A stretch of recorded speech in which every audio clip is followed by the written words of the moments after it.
Това е един от най-старите, но и доказано ефективни трикове за по-бързо запомняне.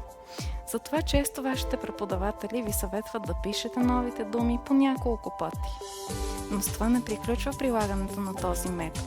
Напротив, трябва да си записвате и новите граматически правила. Имайте предвид, че ще трябва да изпишете доста примери с тях, за да сте сигурни, че наистина сте ги запомнили. Колкото по-натоварена е паметта ви, толкова по-трудно запомняте всяка следваща дума или правило. Затова и качествената почивка винаги е гаранция за ефективно работеща памет.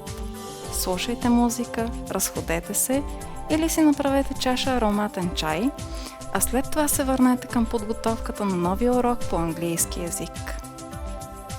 Помнете, че ученето на граматика трябва да е преди всичко с цел да можете да комуникирате на английски език.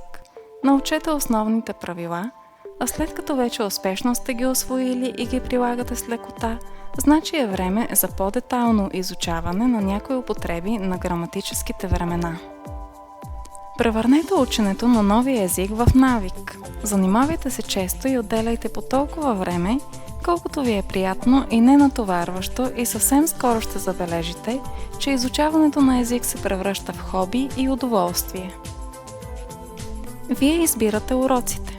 Ако има тема, свързана с английски език, която ви вълнува, пишете ни, а ние ще изберем най-интересните от тях и ще направим видеоурок.